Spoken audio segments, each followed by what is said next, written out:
तो ये बांटने का काम जो है देश की सरकार के मुखिया जहां जाते हैं, हिंदू मुस्लिम, पाकिस्तान, कब्रिस्तान, शमशान, मंदिर, मस्जिद, पाकिस्तान इनका पाठ्यक्रम है। जनरल असीम मुनीर इनका जो है वो क्या है, पोस्टर बॉय है, उसके बिना ये काम नहीं करते हैं। ट्रंप साहब से डरते हैं अजय जी, और बात करते हैं साहब ये कहां आप मुद्दे पर नहीं, आज सुनिए अजय जी मेरी बात सुनिए, सुन लीजिए, सुनिए ना अजय जी मेरी बात सुनिए ना, मैं बहुत प्यार से और शांति से कह रहा हूं। आप जानते हैं आप किस स्लॉट पर डिबेट कर रहे हैं, इस स्लॉट पर एक एक सेकंड की बहुत वैल्यू होती है सर।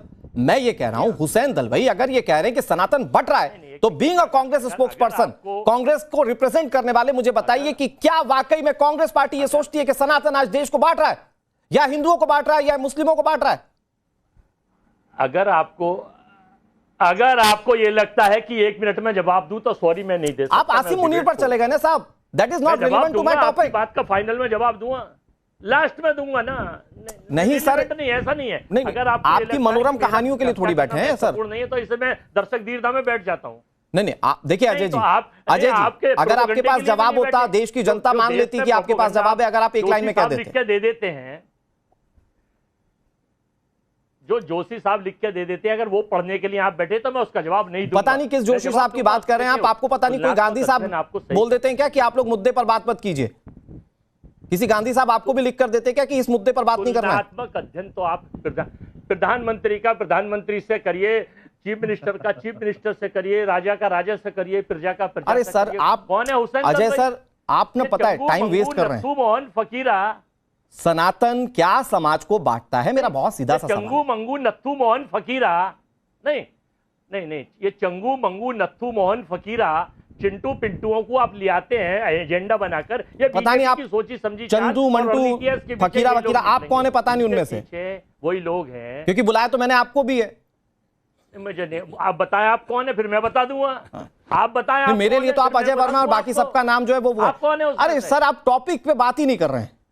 तो मैं ये कह रहा हूं, मैं कह रहा हूं अजय वर्मा जी, अजय वर्मा जी, इस्तेमाल कर रहा हूं। हाँ, मैं ये कह रहा हूं सनातन को बांटता है। अगर आप जवाब नहीं देंगे मुझे लगेगा कि हाँ भाई आपको भी यही लगता है, कांग्रेस पार्टी को भी यही लगता है कि सनातन समाज को बांटता है। हुसैन दलवाई की लाइन, कांग्रेस की लाइन। मैंने तो जवाब ये दे दिया कि कोई धर्म कोई भी हो, वो सनातन हो, हिंदू मुस्लिम सिख ईसाई बौद्ध पारसी, भारत में सबको रहने का, पूजने का, पाठ करने का अधिकार भारत का संविधान बाबा साहब का देता है, गॉडसे का नहीं देता कि गांधी जी पे गोली मारी, हत्या कर दी और एजेंडा चला दिया। सनातन का मतलब पूरा परिभाषित कीजिए, कोई किसी को नहीं बांटता। बांटने के तो कुछ प्लेयर हैं, जिन प्लेयरों के मैं नाम ले रहा हूं जो काम करते हैं, हम लोग बिल्कुल खिलाफ हैं इन चीजों के। कांग्रेस तो हुसैन दलवाई क्यों कह रहे हैं अजय जी? कोई कह रहा है तो उसकी अपनी विचारधारा होगी, कहने दीजिए।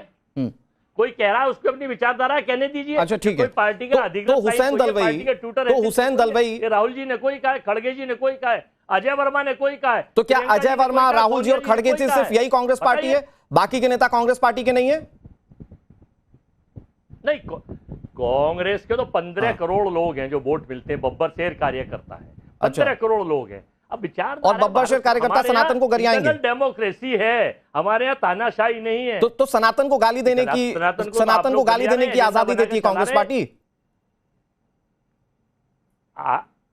आदरणीय एंकर महोदय, केवल टीआरपी के लिए आप सनातन हिंदू मुस्लिम, आदरणीय कांग्रेस के प्रवक्ता महोदय, रोजगार की बात करो, पेट्रोल की बात करो, प्लीज एक सेकंड, मैं हैंडल कर रहा हूं, एक सेकंड। नहीं, आदरणीय प्रवक्ता महोदय, महंगाई की बात करो, 3 आदरणीय प्रवक्ता महोदय, पेट्रोल बढ़ गया, आपके लिए क्या सनातन आज देश का मुद्दा नहीं है? 2 रुपए मक्खन बढ़ गया, अब दूसरी किस्त आने वाली है। रोहन गुप्ता जी, ये क्यों, मतलब सनातन को बार बार गाली क्यों? मुझे तो याद नहीं है कि किसी दूसरे धर्म पर कोई टिप्पणी की हो कांग्रेस पार्टी के नेता ने। ट्रिपल तलाक जैसे मुद्दों पर भी कांग्रेस पार्टी के नेता नहीं बोलते, लेकिन सनातन पर फ्री फ्लो बोलने की आजादी है कांग्रेस पार्टी में। ऐसा क्यों? रोहन जी, आपने बिल्कुल सही बोला। आप देखिए कांग्रेस के नेता वो केरल में हो, अजय जी थोड़ा सा सुन लीजिए। जब इनको आप चुप करवाएं तो मैं बोलूं अनुराग जी, क्योंकि बोलते रहेंगे तो फिर मेरा समय। मैं सिर्फ ये कह रहा हूं कि कांग्रेस एक राष्ट्रीय पार्टी है। जब उसके कई भी नेता कोई भी राज्य में कुछ बोलता है तो उसकी जिम्मेदारी राष्ट्रीय नेतृत्व की है। जब डीएम के साथ गठबंधन बने थे, जब सनातन को गालियां दे रही जाती, तब चुप बैठे थे, एक शब्द भी नहीं बोले।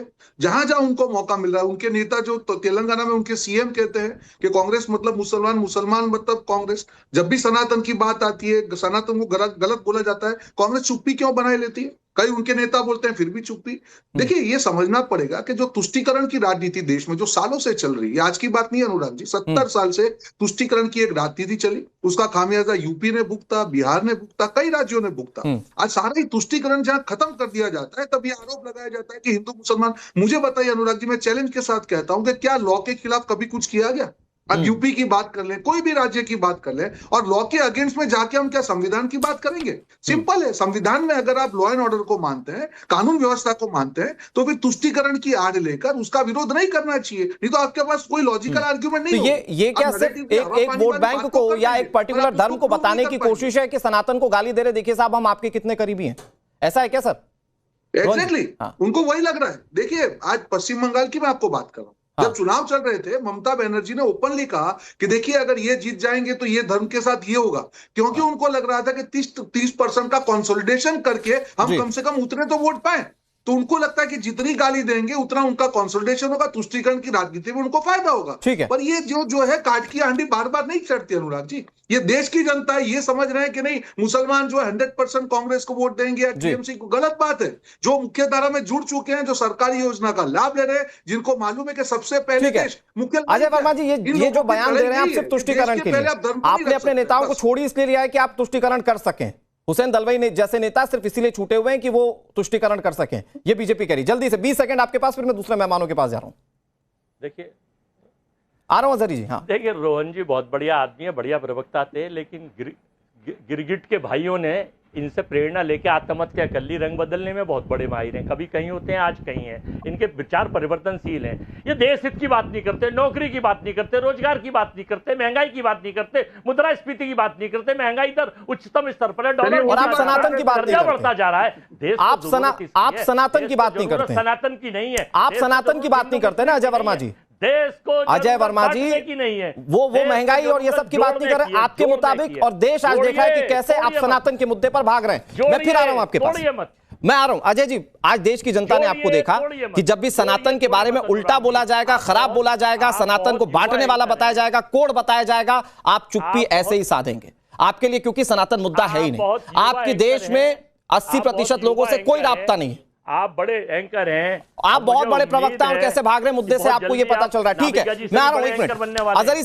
अजहरी साहब एक मिनट, मैं आ रहा हूं अजय जी, मैं आ रहा हूं। आपके पास बहुत मौका दिया अजय जी मैंने आपको। अजहरी साहब, मतलब एक तरफ यहां तो मतलब सनातन को फ्री फ्लो आप गाली दे दो, उधर सिर्फ अवैध टूटने की बात हो रही है, और एक धर्मगुरु साहब आते हैं कहते हैं भाई यहां तो पूरा मुस्लिम धर्म ही जो है वो खतरे में, ये टारगेट किया जा रहा है। भाई अवैध टूटने से कैसा प्रेम किसी को?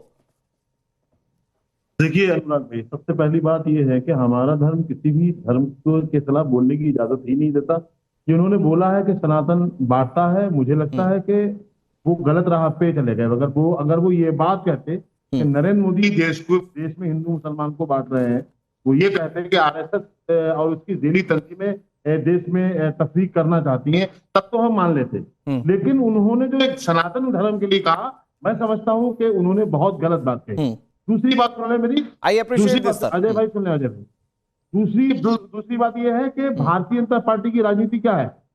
भारतीय जनता पार्टी की राजनीति और उनकी वो सफलता ही इसमें समझते हैं कि मुसलमानों के मदरसों को, मस्जिदों को, दाढ़ी को, टोपी को टारगेट कर लें। अजहरी साहब, क्या पश्चिम बंगाल में सरकार ये कह रही है कि सारे मदरसों को तोड़ दिया जाएगा? पश्चिम बंगाल में सरकार कह रही है अवैध मदरसों को तोड़ा जाएगा, चलने नहीं दिया जाएगा। भाई अवैध से कैसा प्रेम है आपको?